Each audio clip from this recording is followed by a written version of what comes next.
BLUF Gaming here with a quick tutorial about nutrition and food in Eco Global Survival.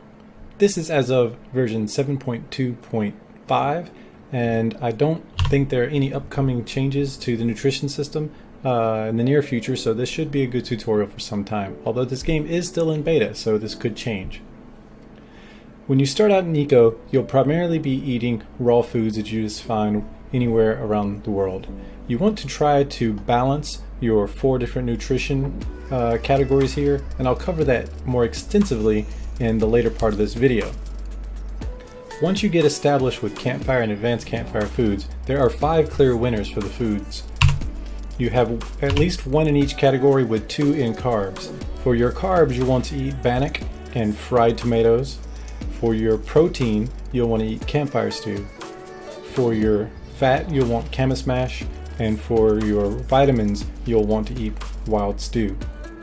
Don't stray from these if you can help it. Try to only eat these, and I'll explain more why they're the best in the rest of the video. But with just those 5 foods as the only source of your diet, in a standard server that has a 12 base gain for your nutrition, you can easily eclipse 60 skill points per day. Now, as you move on, you'll eventually get to advanced baking and advanced cooking. Advanced baking and advanced cooking offer the best food in the game, and from advanced baking you get the best carbs, which are macaroons, and then the best protein, which is elk Wellington. From advanced cooking you'll get the bear supreme as the best fat in the game, and then the sweet salad as the best vitamins. Now you might be thinking that's one heck of a jump I made, all the way from the campfire cookings up to the advanced baking and cooking. Well, there aren't really that many good foods in regular baking or in regular cooking. In fact, the only one really worth mentioning is the crispy bacon, which can replace campfire stew as your primary protein once it's available, and will probably last as your primary protein until you're able to get the elk Wellington. There is an honorable mention I want to make of the crimson salad. It's also quite good for your vitamins, and its total nutrition is only 48 compared with 49 from the sweet salad, so it is a suitable replacement. And if the only food you eat are these 4 advanced foods, possibly with the inclusion of the crimson salads, you can find your nutrition in vanilla Eco to break 100 skill points per day. Combine that with the maximum of 50 skill points per day, and you'll quickly be learning all the skills and specializations that you need. If you want to see more detail about how nutrition works and why we've chosen these foods, just stick around for the rest of the video. Okay, now let's go into the details and really talk about how nutrition works. So when you first start in Eco, you'll notice that you're gaining typically around 20 nutrition points per day. That's per real life day, not per day in game. And this can vary some depending on the server, but the base amount that is standard in Eco is 12 points. And then you also get 1 point each for your starting nutrition, times 2 for it being perfectly balanced. So that's 4 times 2 is 8, plus 12 is 20. So 20 nutrition skill points per day. Now, like I said, you may find an easier server, but honestly, with the standard settings for Eco, 30 days with this level of nutrition is more than enough to take down the meteor. So unless you just really like having an easy time in games, then I wouldn't bother going out and looking for one like that. So when you first start, you're going to primarily just be eating raw food. Any kind of food that you can find and pick up off the ground. For instance, these white mushrooms or cremini mushrooms, and they're perfectly fine to eat. Now you'll see that I didn't actually get any cremini mushrooms, did I? I just got the spores, which are the seeds that you can plant. So let me find just some basic food, and once I've gotten that, we'll move on and show some solid examples of different foods you'll be running across. So usually in the forest you can find some beans and some huckleberries. Usually in the fields you'll find tomatoes and wheat and corn. Some foods require special tools to harvest them. For instance, fireweed shoots and wheat. Those are going to require sides, so you won't be able to harvest those right off the bat, but you shouldn't have too much trouble finding raw foods somewhere. Now, as I say that, you notice that I haven't actually found any raw food yet, so I'm not exactly proving my point, but if you ever really need to find where some raw food is, you do have an option of using your map. So if I open my map by pressing M, I have these world layers here where I can look and see what kind of foods are available. I'm around a lot of forests, so I'm going to look for some beans, and it actually looks like beans are pretty far away from me. So let me check other foods. Maybe there are beets nearby, or some, let's see, corn or camas will do. There is just not much food around here. I must have generated a pretty bad world. So let's see if I can find any ferns. Wow. Okay, don't play on this world, whatever world this is, because you might just starve. Anyway, normally it's very easy to find food, and I'm just going to give myself, since I'm the admin on this one-person server, I'm going to give myself a tomato, just as an example. As you can see, this tomato offers 3 carbs, 1 protein, 1 fat, and 3 vitamins, also 240 calories.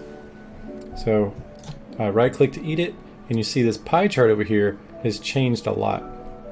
What has happened is that I've gained the nutrients from that tomato, it's in my stomach, and then my balance multiplier is no longer 2.0, it's now 1.3, and that's because my different types of nutrients are not balanced, they're not the same. You want these to be as close to each other as possible. So if this were the contents of my stomach, right now I'd be wanting to find some protein-based food and some fat-based food. For instance, for protein-based food, maybe a bean, and for, I have to call it a beans item. Sorry about that.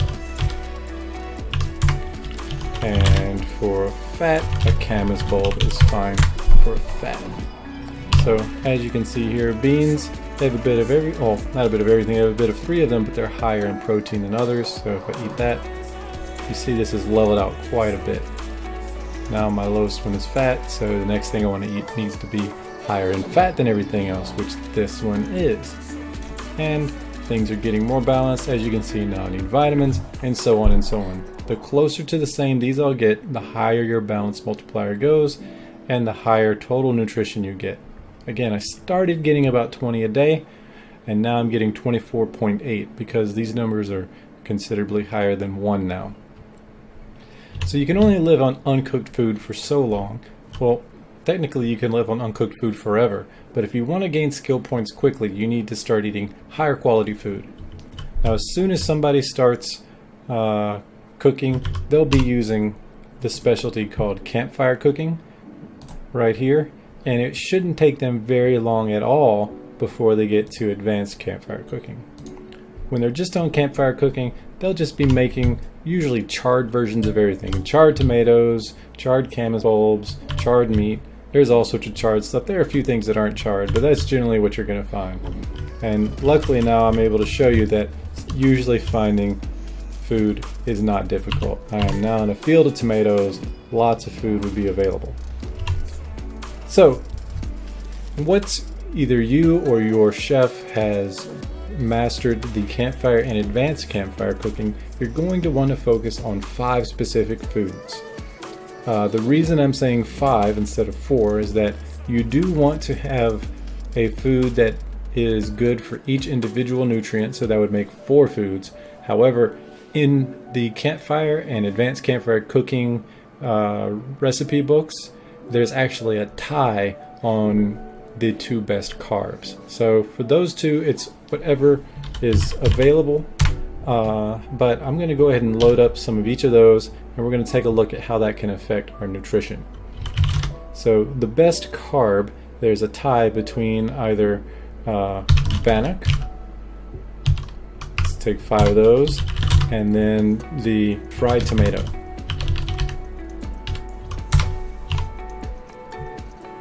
As you can see here, you have bannock, which has very high carbs, and then your fried tomato, which has high carbs and not as high as the bannock, but it's higher than everything else that it offers, which is what's important whenever you're trying to balance things. Obviously, if you needed to boost your carbs and you already had a high fat, you'd probably want to choose the bannock instead.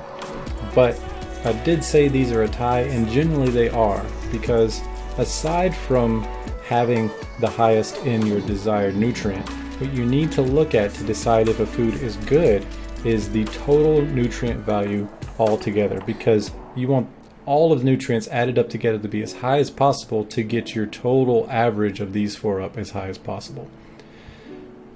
If you add up all the nutrients from the bannock, you'll find it's 23, and if you add all the nutrients from fried tomatoes, again you'll find that it's 23. Eat whichever one you have available, whichever one's easier for you to either make or buy, or if you have both of them, then you know you're going to want to choose them primarily based on the amount of fat you have in your diet.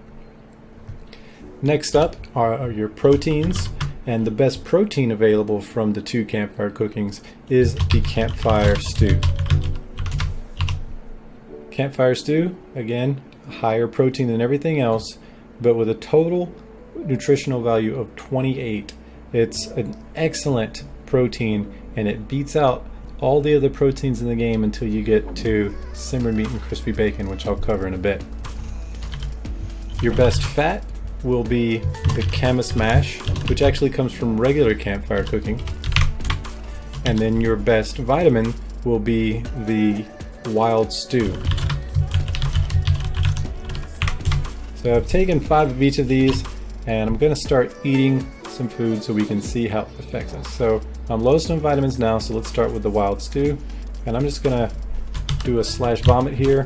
I don't think it's something you can do if you don't have admin commands, but for the purpose of this tutorial, it's a lot easier for me to vomit than it is for you to watch me whack away at a tree until I get hungry enough to eat. Now I'm going to eat Camas mash for fat, Campfire stew for our protein, and then I'm still low on carbs, but my fat's pretty good, so I'm going to just come over here and do the bannock. And as you can see now, just with these 5 Campfire stews, only 4 of them, with these 5 Campfire foods, I already have my nutritional value up to 56. Now, it could be higher than 60 just off of these foods. However, you see I did eat this tomato, and I did eat other raw foods like the beans and the camas pulp. Those are pulling my average down now, and they're going to hang out in my stomach for a while. And to get these numbers, it's looking at everything in your stomach and adding them up together for an average. So as you can see, if I didn't eat any raw food, it would be very easy to break 60 points per day on a standard server just eating food from Campfire and Advanced Campfire. If you have to mix in other foods from those two, you can. Obviously, you need to be able to keep working, but if you can only get these foods, you're really going to go up fast on whatever server you're on. Now, once you've gotten to the end game, I know I'm jumping ahead quite a bit, but once you've gotten past the 2 Campfire cookings, obviously you have to go through cooking and through baking before you can get to advanced baking and advanced cooking, where the best foods are. However, you're not going to find any foods in baking that are going to beat out these foods here, and you're only going to find 1 or 2 foods in cooking that beat out any of these. The foods you find in cooking that beat this out will be the simmered meat, and even superior to that is the crispy bacon. So let's look at crispy bacon. And as you can see, crispy bacon has a total of 32 nutrition, and it's primarily protein. So that means it would replace your Campfire stew as you're working towards advanced cooking. It's not incredibly better than the Campfire stew, so you might be thinking it might not be worth the switch. However, when you cook crispy bacon, you make a tremendous amount of tallow, which is very useful both for cooking and also for powering things like your excavators in the future with biodiesel.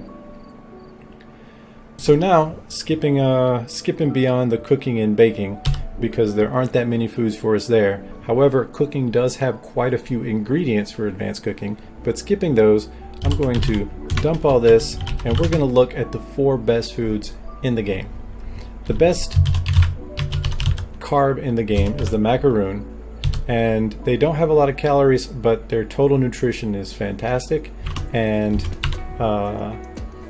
they do have, again, of all foods that have higher carbs than anything else, these have the best overall nutrition, just few calories, so when you do eat them, you're going to have to eat a lot of them. They come out of advanced baking, so you will need advanced baking to get to the maximum possible nutrition level. For the best protein, that's also coming from advanced baking, that is the elk Wellington. And then your fat will come from advanced cooking, and that's the Bear Supreme. Finally, the best vitamin comes from advanced cooking as well, and that's the sweet salad. And let's take a look at just how high we can go with those. So I'm a little low on vitamins again, so let's start with the sweet salad. Now you'll notice it has an incredibly high vitamin and then very high carbs and proteins and fat. Add all these up, you'll come with 49 total. That is the best possible food in the game for total nutrition, tied with the Bear Supreme, which is also 49. Elk Wellington comes in at 48. There is another 48 out there called the Crimson Salad, which is good for vitamins, and it's almost as good as the sweet salad, but not quite. But unfortunately, carbs kind of lag behind, so you're not going to find a 48 or 49 nutrition food to handle your carbs. But the good news is that if you stick to these sweet salads, you're going to be getting a lot of carbs anyway, and the macaroons will just be a supplemental food. So let's start eating. I don't have enough room in my stomach, so I'm going to vomit again. And let's see if we can't get at least one of each of these major ones in our stomach.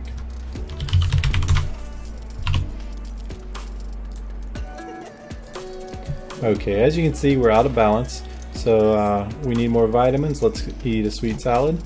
And wow, looks like we're perfectly balanced here. No, we're not truly perfectly balanced, but when you get these higher numbers, you can have a lot more variation and still manage to get that 2.0 balance multiplier, which is the maximum multiplier you can get.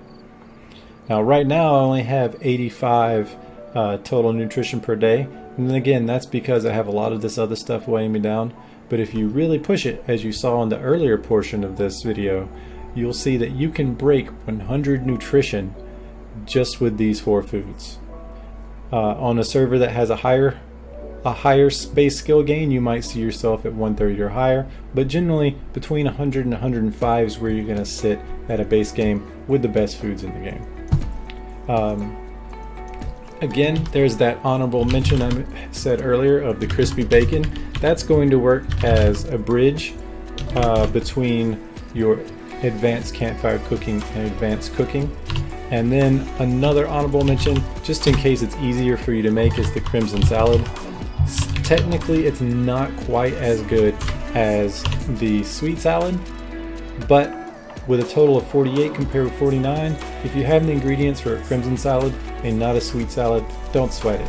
The crimson salad will get you along just fine. You're just going to have to eat a few more macaroons to keep your carbs up. So that's all I have for now about the nutrition system in Eco. If you have any questions about it, please leave a comment. I hope you subscribe or like or do both, and come back for more videos and give me any ideas for videos on Eco that you might have. I'll be doing a housing video shortly, although 7.3 should come out before too long, and that's going to change the housing system a bit. Thanks again. I hope you subscribe. This has been your bottom line up front, and I hope you come back.